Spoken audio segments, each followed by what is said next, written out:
Here is your instant update on the coronavirus in New York City, March 13th, 2020. As of Friday afternoon, there are 421 confirmed coronavirus cases in New York State and 154 in New York City, officials said. During a press conference today, Governor Cuomo said, "My guess is there are thousands and thousands of cases walking around the state of New York," which highlights that confirmed cases is only one indication of the reality of the situation. He went on to say that we will continue to see spikes in confirmed cases as more testing comes online. Let's listen to some of his commentary on the current state of affairs and what we are facing.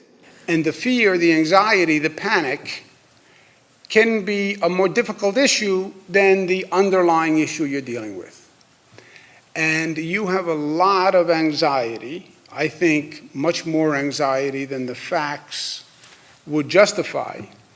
But they are emotions, right? Emotions don't have to be fact-based. And part of my job is to say to the people of this state what the reality is and what they should expect. First, this is not going to be a quick situation.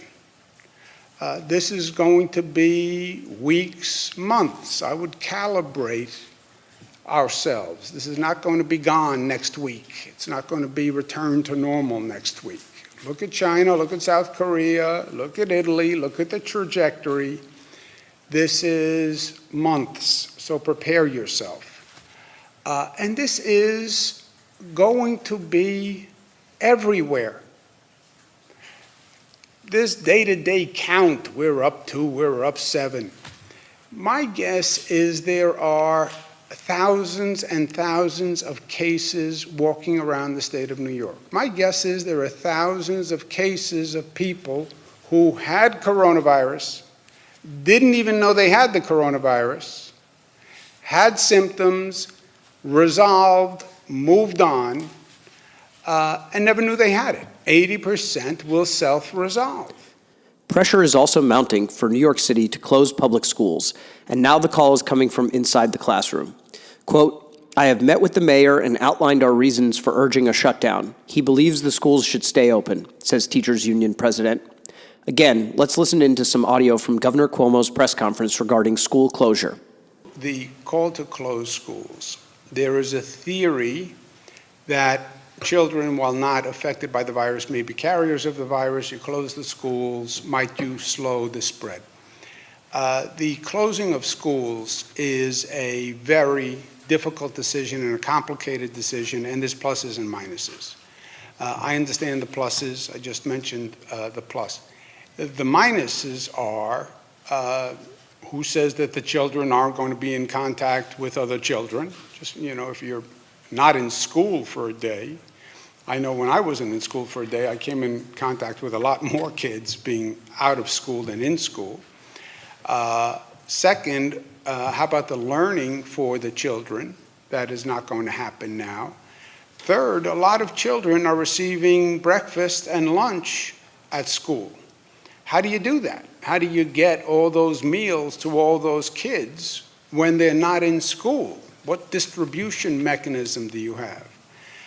Then, if the kids are home, what do the parents do?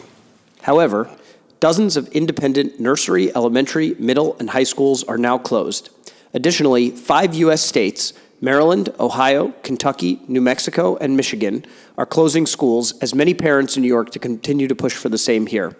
Professor Amy Hassin at CUNY said 5 states have closed the schools to slow COVID-19. NYC must follow suit to protect children and city. Switch to summer school model, meals to go, and suspend tests. Most vulnerable are also the most vulnerable to COVID-19 NYC. Priority should be #flatten the curve.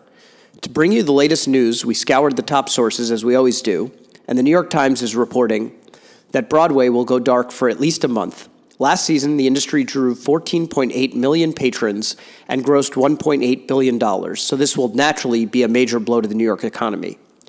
Regarding public transportation, cyclists have flooded bike lanes and bridges to avoid taking the New York City subway. One man in his 50s has started walking 2 hours from Brooklyn to Manhattan for work each day to stay off the train. A recent college graduate who lives in Manhattan is considering moving in with her parents so she can use their car to drive to work in the Bronx. Regarding rumors spreading about a total city shutdown aren't true. On Thursday, the mayor professed frustration over the rumors that a shutdown of public transit or a full quarantine of Manhattan was looming. If it's not coming from my mouth, he said, don't believe it. With anxiety rising in New York, such rumors have been circulating in hushed whispers, group chats, and on social media. But officials have repeatedly insisted that the information was false. Governor Cuomo tweeted, "We know that some New Yorkers are going to lose work and even their jobs because of coronavirus. New York State will immediately waive the 7-day waiting period for unemployment insurance for people who have been laid off due to the virus. Remember that you can get COVID-19 updates sent to your phone by texting COVID to 692-692. If you or anyone you know believes they may have been exposed to coronavirus, please call the New York State Health Hotline at 1-888-364-3065. We'll be back tomorrow with your instant update."